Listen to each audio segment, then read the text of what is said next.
प्यारे दोस्तों, गौ माता की सेवा करें। गौ माता पशु नहीं, सनातन संस्कृति की धड़कन है। हमारे भगवान भी गौ माता की सेवा किए। सर्वदेवा गौ मांगे तीर्थानि गोपते जय। सभी देवता गौ माता के शरीर में रहते हैं। 68 करोड़ तीर्थ गौ माता के चरणों में रहते हैं।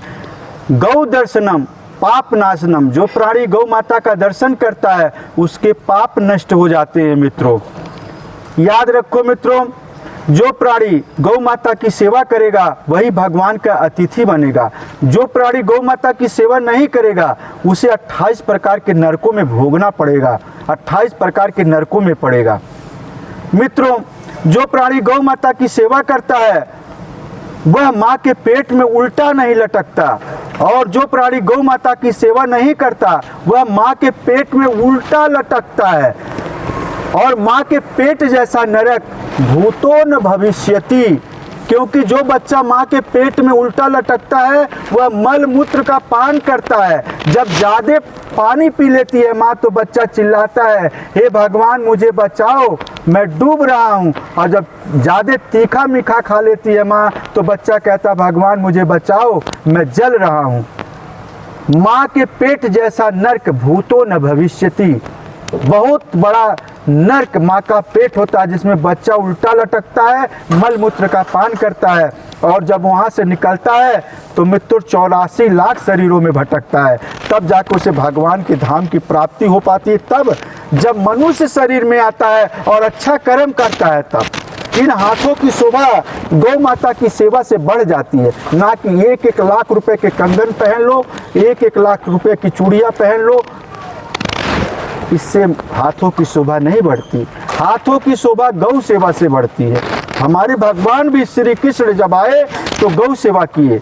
मान का त्याग कर, भगवत्ता का त्याग कर। सेवा तो अभिमान का त्याग करके ही होती है। भगवान श्री कृष्ण ने जूठे पत्तल उठाए, शिवरी के जूठे बेर खाए, अर्जुन के रथ चलाए, सुदामा के लिए नंगे पैर दौड़ लगाकर उसे हृदय से लगाया। जो गौ सेवा करता है भगवान श्री कृष्ण उसे हृदय से लगा लेते हैं। गौ सेवक से बड़ा कोई वीआईपी नहीं होता, भक्त से बढ़कर कोई वीआईपी नहीं होता, क्योंकि भक्त को ही भगवान अपने हृदय से लगाते हैं। जो प्राणी गौ माता की सेवा करेगा वह गोलोक का अमृत पिएगा। मित्रों, हे गौ माता, हम समस्त गौ सेवक भाइयों की हाजिरी कबूल करना।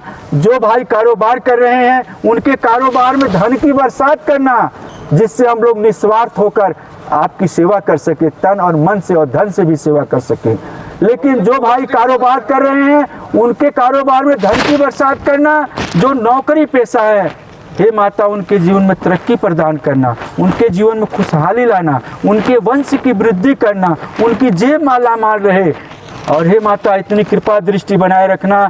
जो भी भाई श्री जी गौ सेवा सोसाइटी में आकर गौ माता के चरणों में अपनी हाजिरी लगा रहे हैं, आपकी सेवा कर रहे हैं, हे गौ माता, उनकी जेब सदा भरी रहे। यदि कोई बहन, कोई माँ आ रही हैं, उनकी गोद सदा भरी रहे।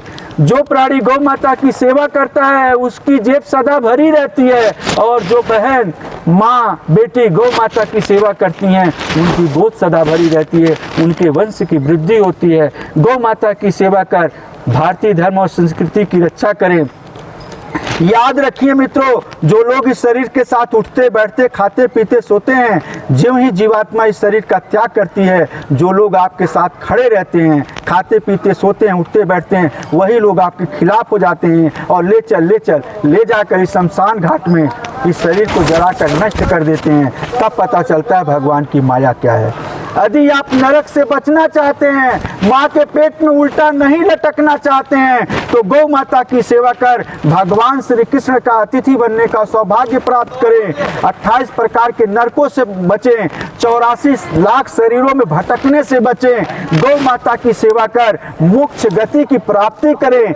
गौ माता की कृपा से गोलोक की प्राप्ति होती है। जो प्राणी गौ माता की सेवा करेगा वही गोलोक का अमृत पिएगा और उसी की मुक्ति होती है। अवश्य गौ माता की सेवा कर अपने जीवन को सार्थक करें। सभी गौ सेवक भाइयों से यही अपील है। और मित्रों, भगवान श्री कृष्ण की गौ सेवा लीला को आगे बढ़ाएं और अपने जीवन को सार्थक करें। जो अपने लिए जीता है उसे दानव कहते हैं, लेकिन जो दूसरे के लिए भी जीता है उसे मानव कहते हैं, उसे मानव कहते हैं।